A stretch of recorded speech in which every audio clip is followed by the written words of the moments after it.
Testing the microphone, getting ready to go live in 2 minutes. Going live in 2 minutes.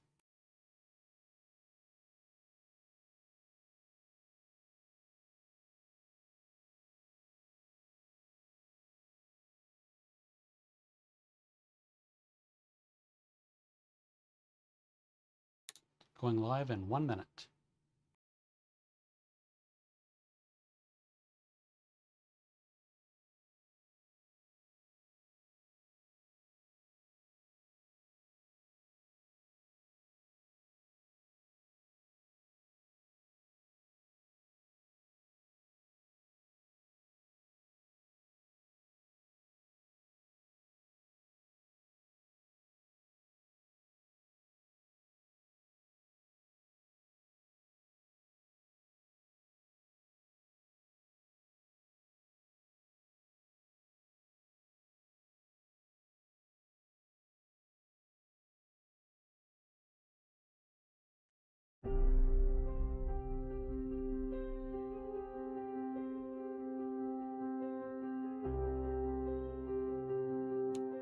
Silver Blue with you. We will be going live in 5 minutes.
Hello there, Silver Blue coming to you live from the studios at Silver Blue's Retrocade. It is Saturday, June 21st, and we actually are live. This was supposed to happen on Juneteenth, but thanks to storms and everything else, not only lost cable internet, also lost power, so I had to reschedule this for today, and great apologies for that, but I am live now, and I am here to do a Pac-Man family comparison and to answer any questions you may have. This is an Ask Me Anything time, so feel free to jump in the chat and ask me anything you want to know. I am going to go through the Pac-Man canon. I've chosen 8 different games in the Pac-Man canon, starting with the OG Pac-Man proper, and working my way up through, let's see, what is it, 1987. So the first 7 years of Pac-Man's life, as it were. So we're going to start off, and I have notes, so you're going to have to forgive me. But there's a lot of intricate details, and I tend to not have the best of memories when it comes to these things. So you'll have to forgive me, please. First up, Pac-Man, the OG, released in October of 1980. Released by Namco and licensed by Midway for the North America and most of the world. It is available only on the Pac-Man Deluxe and Pac-Man Classic SE Arcade 1-Up home machines. It's also available for lots of platforms and emulations and things like that. So let's get going, and we'll see what happens with the original OG Pac-Man. Now that sound takes me back. I know for a fact that when I was at that point in time, I was not quite a tween, but I was like right at like 12, and that sound just enticed me to part with all of my quarters. What can I say? I had played other games before, like Pong and Space Invaders. I'm trying to think of what else there was. I think Asteroids was actually out before Pac-Man was. But you had your Inky, Blinky, Pinky, and Clyde. And this was the first arcade game that I'd ever seen that actually had intermissions. It gave you a break, but it also broke your concentration. And so there was something to be said. And then we immediately dropped to what is possibly the worst arcade game of all time. Well, barring ColecoVision's Atari 2600 port for Donkey Kong.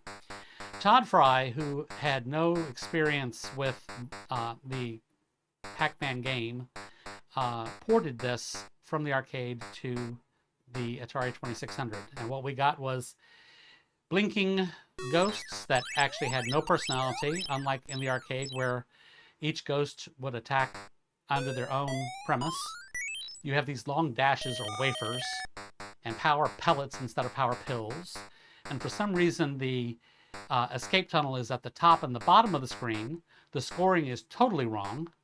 It's actually been cut by a level of 10, and there's the vitamin instead of fruit. And you had no way of knowing exactly how long your power pellet was going to last you because there was really no warning. And Pac-Man only looks left and right. He never looks up and down whenever you travel. So I will admit, though, that I played the heck out of this game because, hey, it was Pac-Man. And it was cheaper than dropping quarters in all the time. So there is that. Todd Fry did what he could, but as we will see, things could have been done better. And speaking of which, there is a version of Pac-Man, this one, called Pac-Man 4K. It was programmed by Dennis DeBro, and what he did was he took the original hardware and a 4K cartridge, which was not unheard of for the Atari 2600 at that time, and programmed so that each ghost has their own color, has their own personality. We actually have fruit. We have proper sound effects. We have the sirens. It was just, and the scoring is even right. And the escape tunnel is on the left and the right again. So, I mean, if this had been released, oh, I dare say maybe, just maybe, the arcade crash of the video game crash of 1983 might not have happened. But even with as good as Pac-Man 4K is, it did not have intermissions with it. And so, I mean, but still, considering that the machine was, you know, at least 4 years old by that time, and it was a home machine, we could only hope for so much. And I would have played this even more than I played the released version from Todd Fry. So this is just something that I wish we had had back in that time frame. It would have, in my mind, made all the difference in the Atari 2600 platform. Now,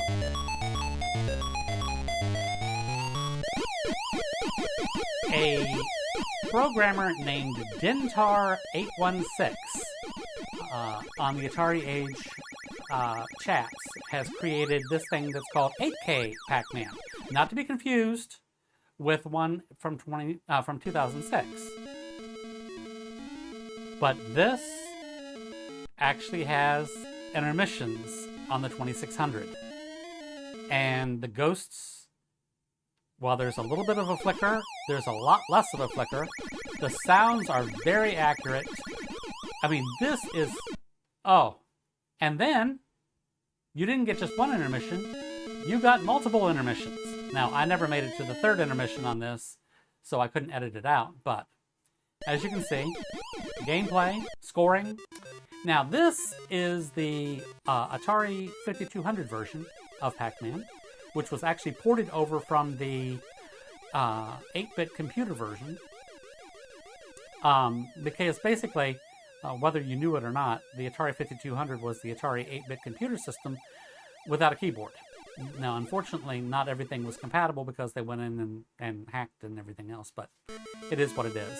But the 5200 version did have the intermissions, and it did not have the flickering ghosts, and the sounds were better, and so, you know, you had that.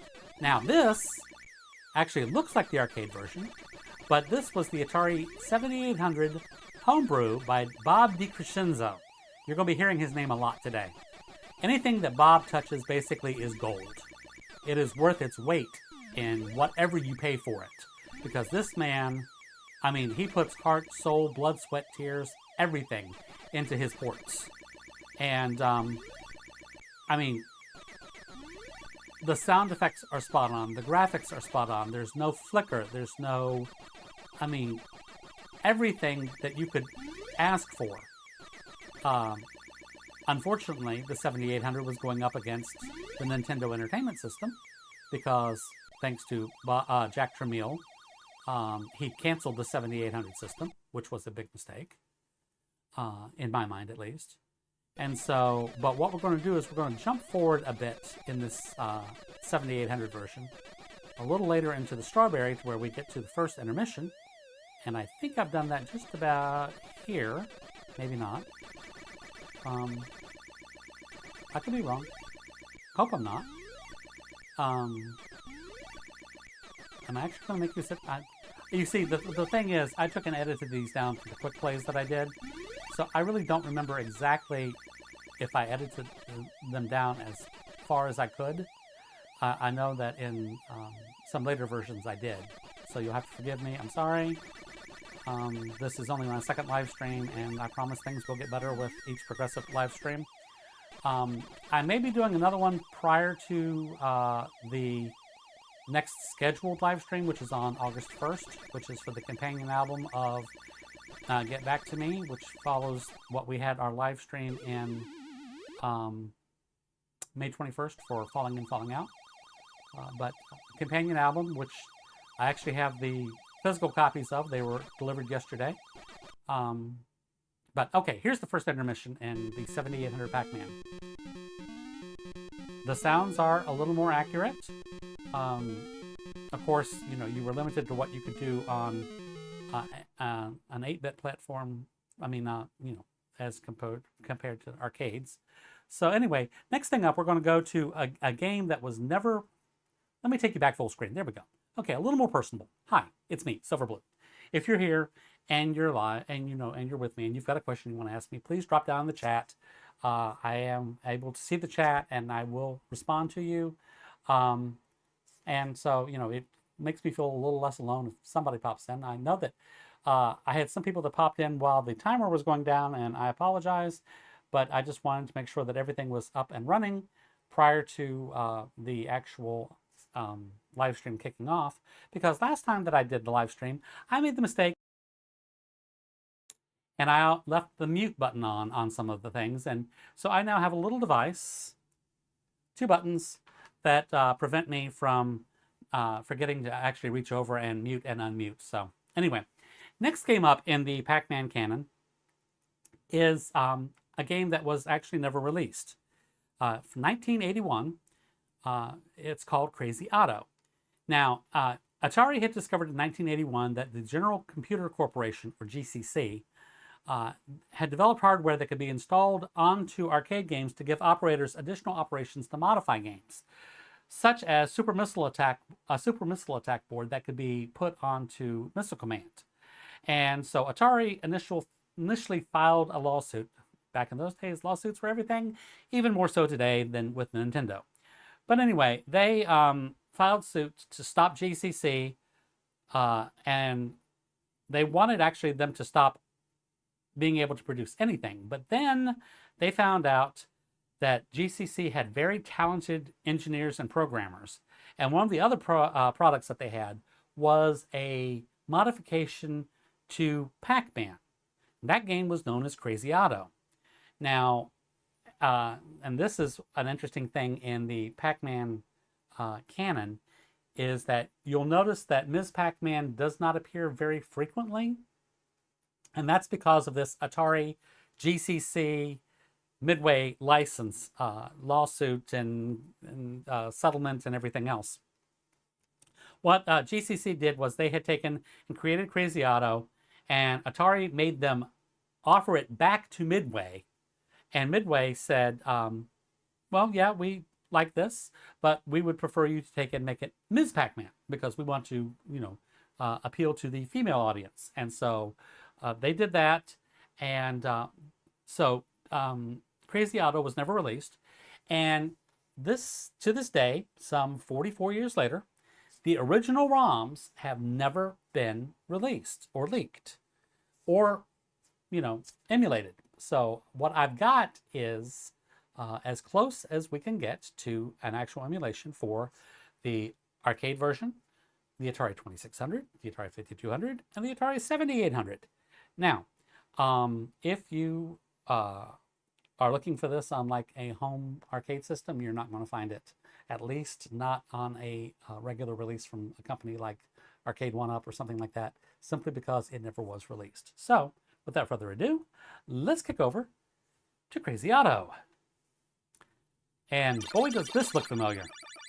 Now, interestingly enough, on both the Pac-Man and Ms. Pac-Man machines, if you notice, the characters have feet on their graphics, on the marquee and on the side cabinet graphics. However, the actual players don't have feet. Well, for whatever reason, GCC, and there were several actually good photos that were leaked of the game, and supposedly somebody has actually seen gameplay and said that this was very close to it. Both the monsters and Otto himself. But anyway, he has feet and he's walking around and, the whole 9 yards. And you have your various ghosts, and the ghosts actually had totally different names. Actually, they're not ghosts, I guess. I guess they're like, I don't know, caterpillars maybe? But anyway, they each had separate names that weren't Inky, Blinky, Blinky, Pinky, and Sue in the actual game. They had like Milton and Otto and things like that. But anyway, they actually had intermissions, which supposedly were the same as what they used for Ms. Pac-Man.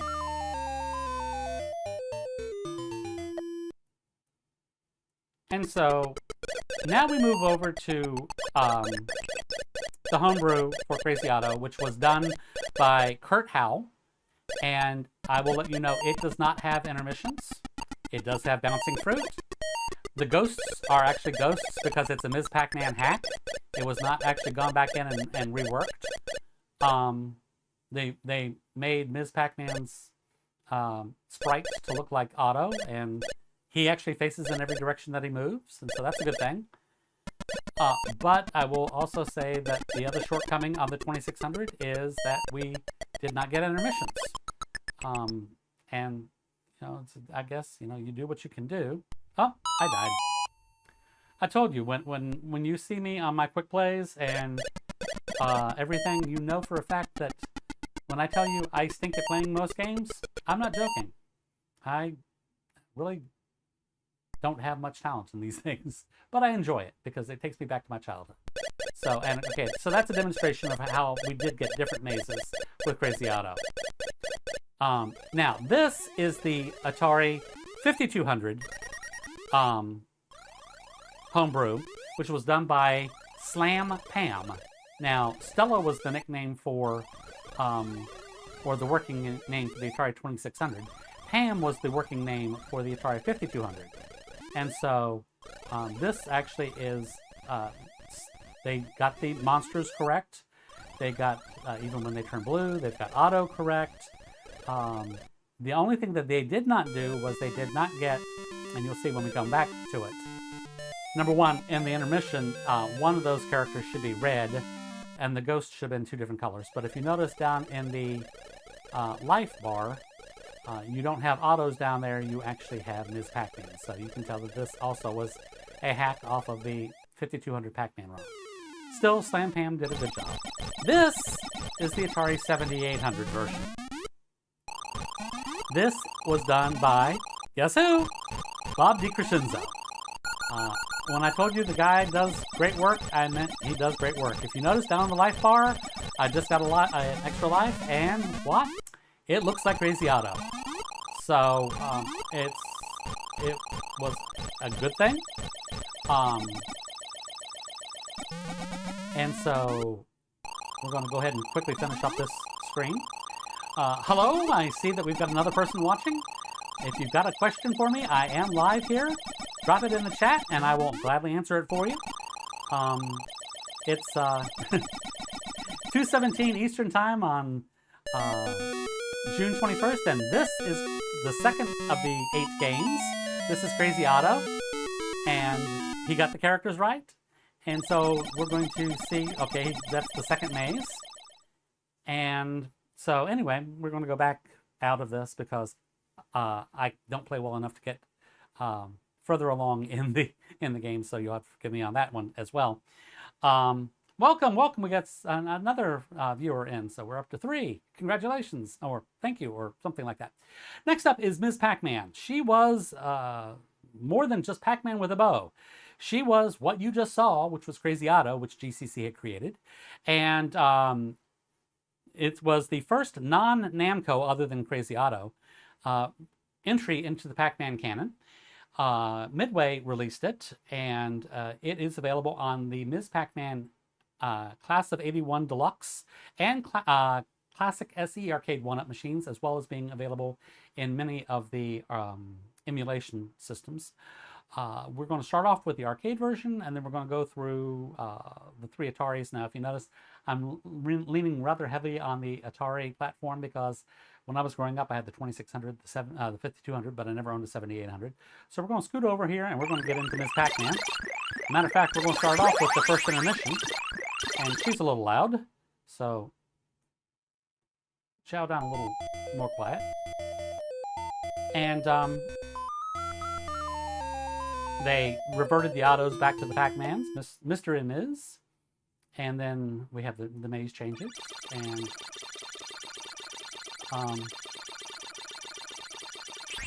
this is one game that I would say is in the top 5 of my all-time favorite arcade games.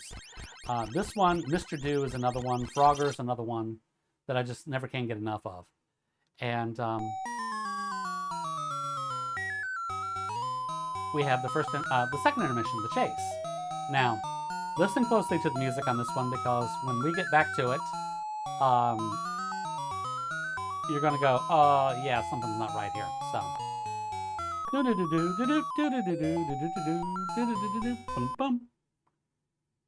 Now, Ms. Pac-Man was also, well, let's see. She was Atari's mea culpa. It was where they said, hey, we're sorry, we screwed up. We should not have released the Pac-Man that we released. You deserve better. And the truth is, yeah, we did. So this was their mea culpa. This was their comeuppance, where they did the repentance. We have bouncing fruit. Flickering is greatly reduced. The scoring is right. The mazes actually look very much like the arcade mazes. We have the correct number of exit tunnels. Scoring, like I said. Now, what we didn't get intermissions. But again, you know, this was 1982, I think it was. It was a lot better than what we got with Pac-Man. But we did get maze changes. So, as you can see there, as we saw in the Crazy Otto version that Kurt Howell did for Crazy Otto, you know, it is an improvement. Now, this is the Atari 5200 version. Now, it's an 8-port, an 8-bit conversion from the Atari computers line. But I remember this game being offered at Montgomery Ward back when we had physical stores for Montgomery Ward. And it's a $30 game normally, but it was in their display case for $9.99. And I, holding my breath because I figured they weren't going to sell it to me because it was either going to ring up wrong or they were going to, oh, we've mispriced it. And that would have absolutely devastated little 13-year-old Silver Blue. But I paid $9.99 for this, and I got actually rather adept at using that Atari 5200 controller, the non-centering joystick, at being able to play Ms. Pac-Man. And play Ms. Pac-Man I did. The 5200 has the right sound and the right speed for the intermissions. And it did save me a lot of money, that $10 that I spent on the cartridge, because I could feel like I was in the arcade, and I didn't have anybody hemming and hawing and making noise trying to get me to lose my last life in the game, which was going to happen soon enough, just so that they could take over. Now, this is the Atari 7800 version of Ms. Pac-Man, which, of course, as I said earlier, I never owned a Atari 7800, but I enjoyed the game, and as you can see here shortly, the screen looks very much like the arcade machine. The sounds are just about right. And for a game, if it had been released earlier when the 7800 was supposed to be released, I think Atari would have had a much better opportunity at staying relevant. Unfortunately, in the Jack Tramiel years, a lot was canceled. We are now going to bounce up and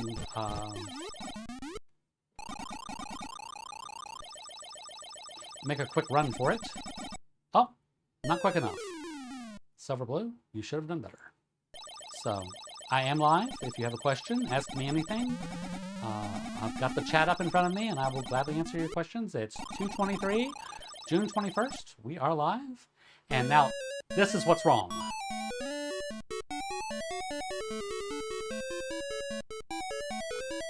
Can someone say Ms. Pac-Man was on speed whenever they recorded this? So, yeah, that was a bit of a disappointment because I expected it to be a little better, all things considered.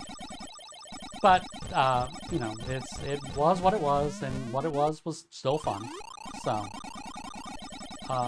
we're going to go back. And I'm going to move forward to the fourth of the 8 games in the Pac-Man canon that we're comparing. This one had a prototype on the Atari 5200 platform that was scrapped by Jack Tramiel. And there was a homebrew by none other than Bob DiCrescenzo for the 7800. This game, however, never appeared on the Atari 2600 platform. However, I remember going to the Norfolk International Airport in Norfolk, Virginia, getting ready to fly back to see my grandmother for the summer. And they had like, I'm going to call it a mini arcade. There were like 3 games in it. One of them was Galaga, and I forget what the third one was, but there was a game called Super Pac-Man. And Super Pac-Man was one of those games that either you loved or you hated. There really was no middle ground. And that was because they took the game and they changed it so much that it was hard to know how to play the game. And not only that, the keys that you had to use to unlock the various doors changed from level to level. They always appeared in the same position, but what would happen is they would unlock different doors, sometimes on opposite sides of the screen. And people were used to power pellets doing this, but what was the super pellet done for? Okay, well, that may be big, and obviously I can run through ghosts, but I can still eat them. But what's this button that's on the arcade machine for? Oh, it makes me go faster. Okay, I guess that could be useful for some reason, but I never quite... Well, I found out what it was for, because I was geeky enough that, you know, it... Dum, dum, dum, dum, dum, boom. But anyway, so we bounced forward to almost the end of the second level, which was the bananas, because you had to be bananas to play this. And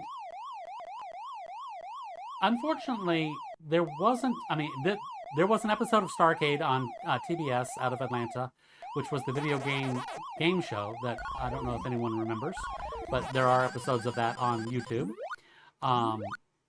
That actually, this was one of the games I remember that they had a competition with, and I was so excited about that. But you not only had intermissions with Super Pac-Man, but you also had bonus stages. And bonus stages was where that speed button really came in handy if you could control the joystick. And as you can see, I actually had to let off of the speed button because I could not control myself. And I'm running on a X-Arcade tank stick at home, you know, down in the Retrocade. So it's not like I had a problem with the controls.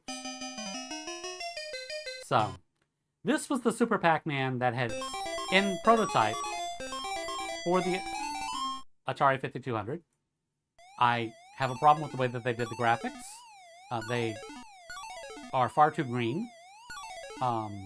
It's not what I would have expected from the 5200. However, the bonuses are there. The keys unlock the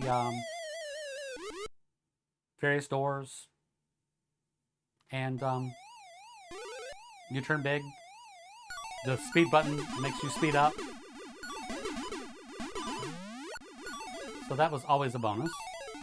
But you did not stay big long.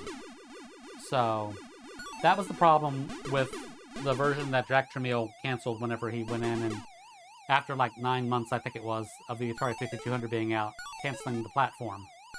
I think that there was so much more that could have been done with the 5200, and unfortunately he was out for the bottom line.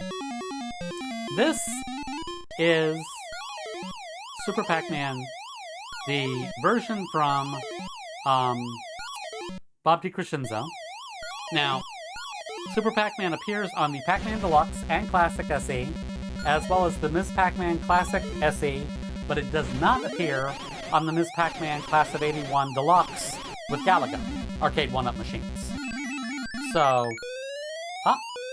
and if you matched your bonuses, you got 2,000 points, which was nice. And I think I actually made it to the bonus session on this one.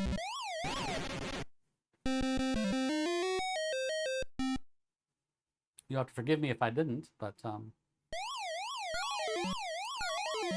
we're at the bananas, and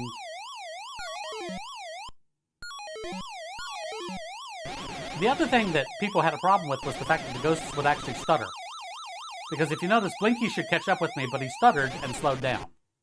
So people were having to learn that. But one thing that you need to remember about Super Pac-Man is the maze and the way that you interact. You'll see that in a forthcoming game. Namco was involved with Super Pac-Man, and try as they might, they did not have the success of Ms. Pac-Man, and that was a bit of a downfall for them, which I think is one of the reasons why you rarely see Super Pac-Man ported to any of the home consoles.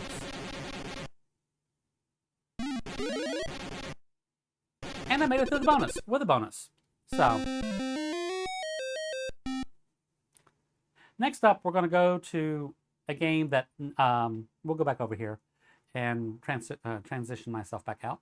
But the next game up is one that is another one of the either love it or hate it games.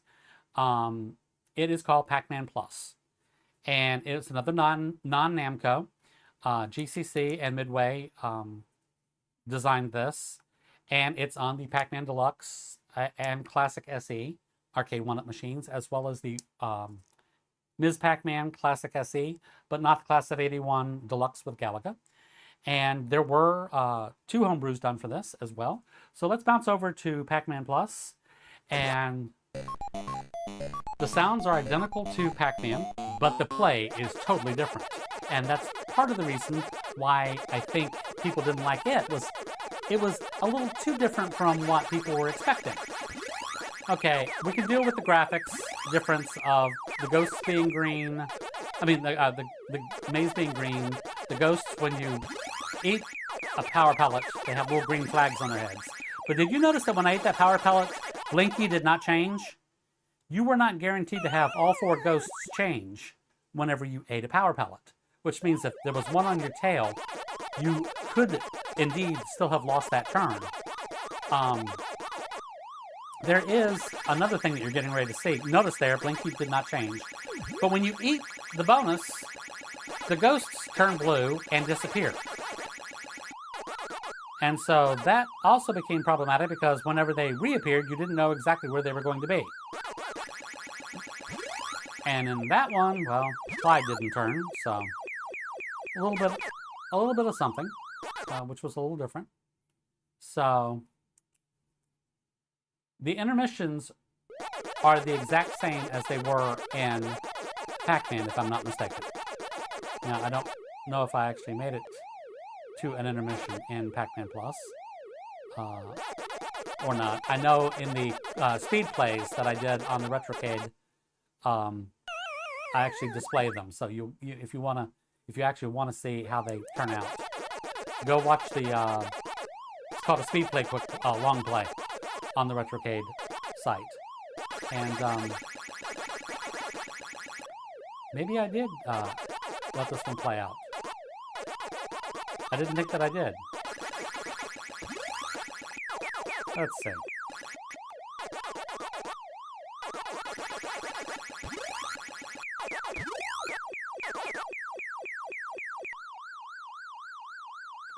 Yeah, I guess I did. So, I need to get better at editing these things. Please forgive me. It's only my second live stream, so I'm still learning how these things work. And this just goes to show that the intermissions were identical to what you saw in Pac-Man, only you have the little green flag on top of their head. So,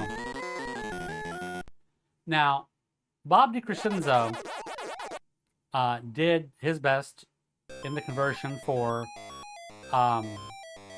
Pac-Man Plus for the Atari 2600.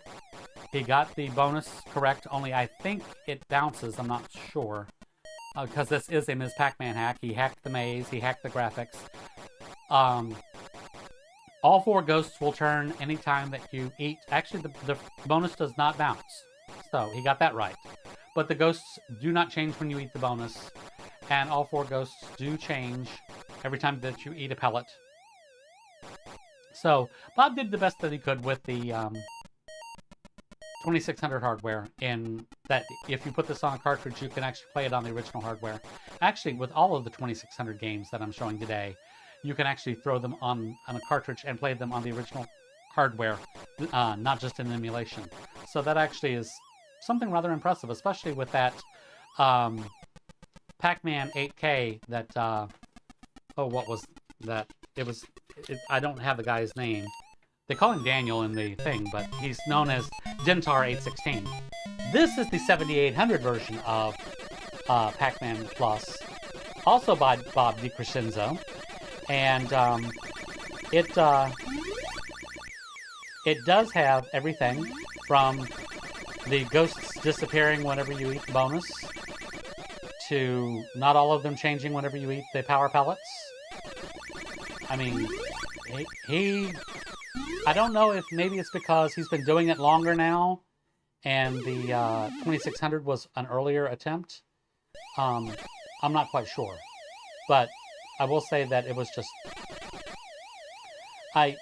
If I see that there's a homebrew done by Bob, I have no problem at all paying money for that at any price that he asks, because like Audacity, which is the Crane brothers, or pardon me, the Kitchen brothers and David Crane, formerly of Atari and of Activision, you know that the game is going to be well worth whatever they ask for it, because they know how to program for the platforms, and it's something worth owning. Plus the fact that it's always nice to have a actual cartridge, preferably with the manual.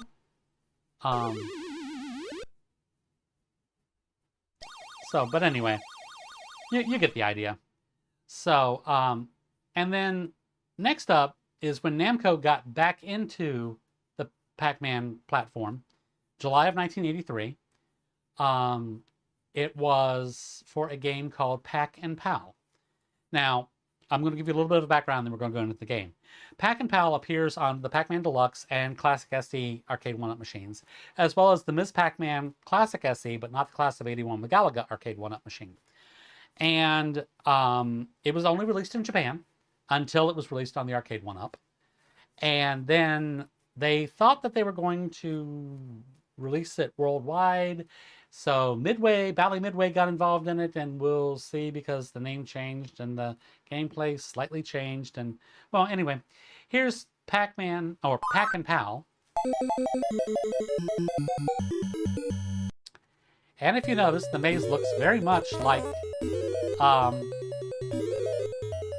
Super Pac-Man, only you have cards that you have to eat in order to unlock bonuses that you need to collect in order to complete the level. Now, there's a little green thing with the bow over there that is attempting to steal the bonuses and taking them back to the ghost bin, in which case you lose the capability of this. Now, if you eat a Galaxian, which was a nod to the original Pac-Man, you turn blue, and your speed button turns you into able to send out sonar waves to shock the ghosts, and, well, they never actually vanish, at least not in this version.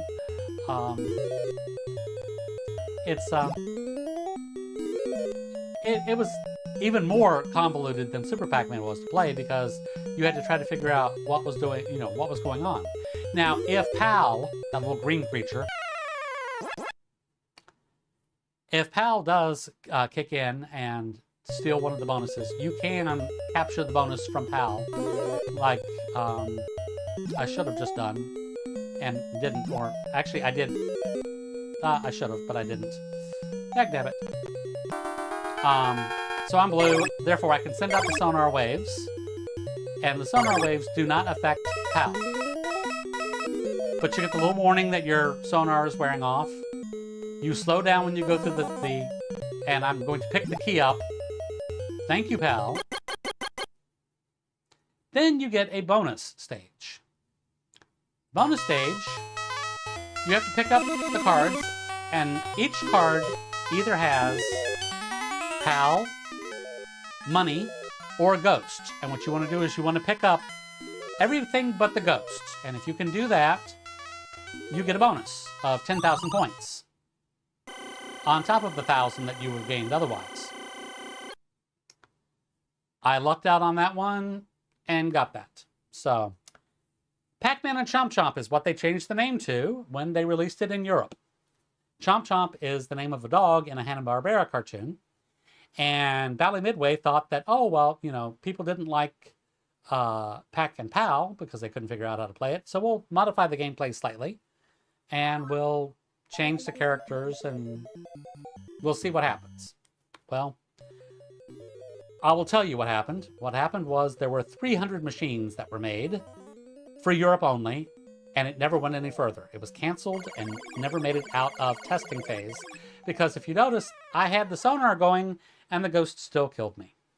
So, that being what it is, that's probably the reason that they left Pac and Pal on the arcade 1-up machines and did not opt for the Pac-Man or Pac and Chomp-Chomp version. And as a reminder, this is an Ask Me Anything. I'm live in the chat, so you can feel free to pop in and type a question in the chat, and I'll gladly answer it. It's 2:40, June 21st, and we are down now to 2 more games. The arcade game of probably one of the most frustrating games, which was from 1983 also, called Junior Pac-Man. And Junior Pac-Man was notable because you had differing mazes, but you also had a maze that was 3 screens wide that scrolled from left to right. You also had bouncing bonuses. You had more than 4 power pellets because you needed them. And there were no escape tunnels. So it was difficult to know where you left off your bonuses. So we're now going to hit a intermission where Junior meets Yum Yum. And I want you to pay attention that you have Blinky and Yum Yum down there. And there's Junior Pac-Man and Ms. Pac-Man. You get the proper sound effects. And they go back to the house. You'll need to know this later on in the video. So we have that. It was ported to the 2600 by Bob DiCrescenzo, and for whatever reason, the maze scrolls up and down instead of left to right. But it does scroll. The other thing that you can't tell, because it hasn't happened, I think it happens in the 7800 demo. If not, I know that in one of the screens that, in one of the QuickPlays that I have on the YouTube channel, you can see it. If a bonus meets a power pellet, both are destroyed and you don't get points for either one of them.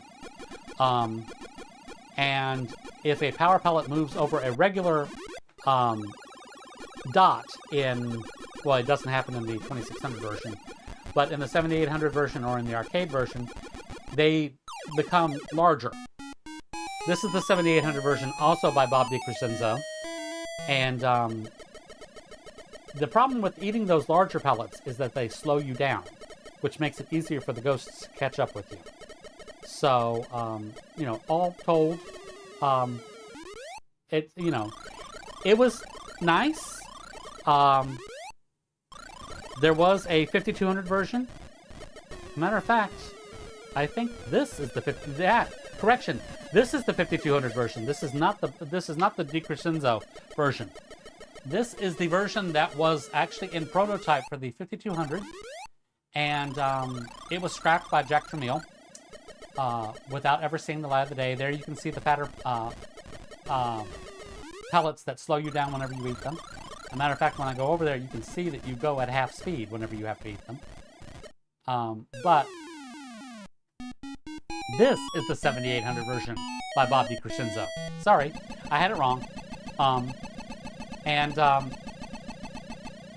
So you go, it scrolls left to right, and the graphics are right, and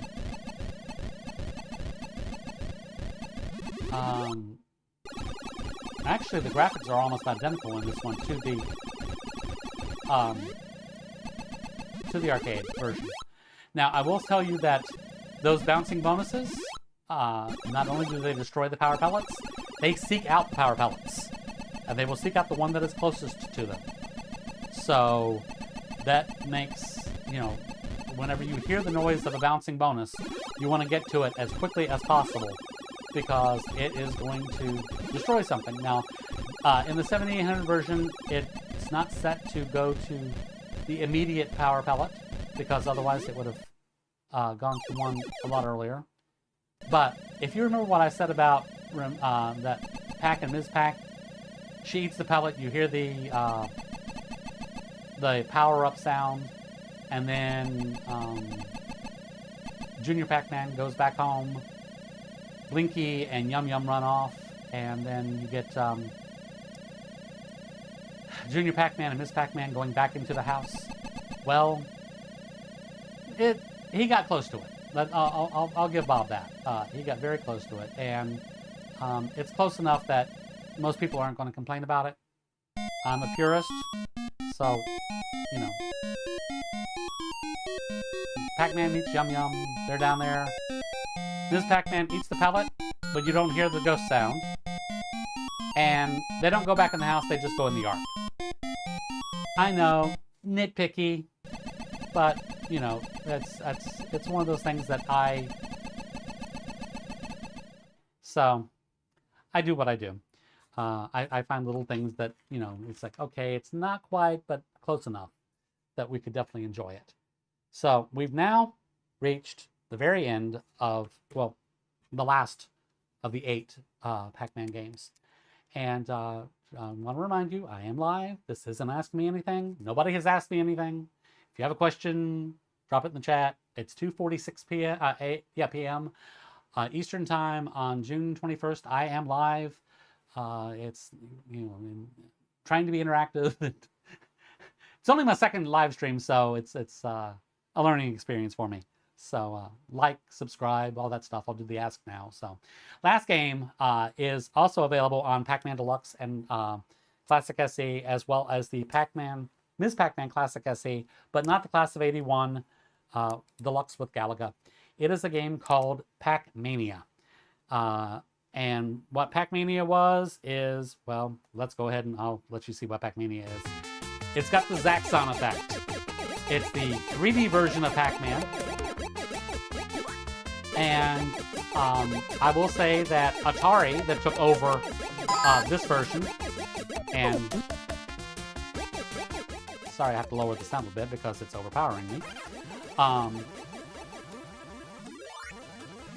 It's a difficult game to play because you don't know where the ghosts are, and you don't just have 4 ghosts. You can have up to 6 ghosts, or I think at some points in the game you can have up to 8 ghosts. And some of the ghosts can jump, and some of the ghosts shake, and some of the ghosts, etc. So there's you have an added bonus out though in Pac-Mania, in that if you hit the button, you don't speed up, but you can jump. So that means you can jump ghosts. And so you have, that's, I guess, like an added bonus since you're outnumbered. But you don't have unlimited jumps. The more you jump, the more energy it uses. And when you run out of energy, your jumps don't become as powerful. So which means you can't jump as far, and they don't last as long. So we have our first intermission here. Again, ask me anything.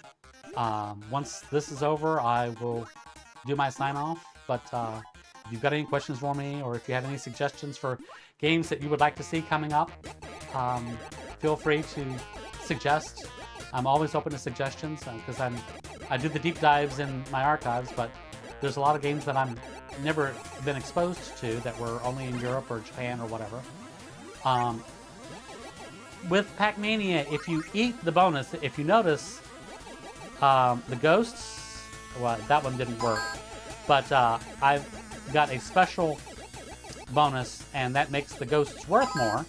So when I eat this, Ghost 1 is worth 400, Ghost 2 is worth 1600, and then they bounce to 7,650 points a ghost. So that actually is, kind of makes it worthwhile to try to work your way through these mazes. And I also appreciate the fact that they tried to keep the sounds as accurate as they could while updating them, because that's exactly what they did. There are, after this, you get another intermission, and then you get the ghosts that actually can jump, and that don't always turn with the power pellets, so they've interacted with a lot of other... Jump! Thank you.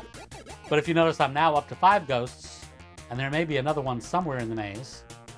But your tunnel doesn't lead from one side of the screen to the other in a logical way, in my mind at least, because you are in that 3D world of Pac-Mania.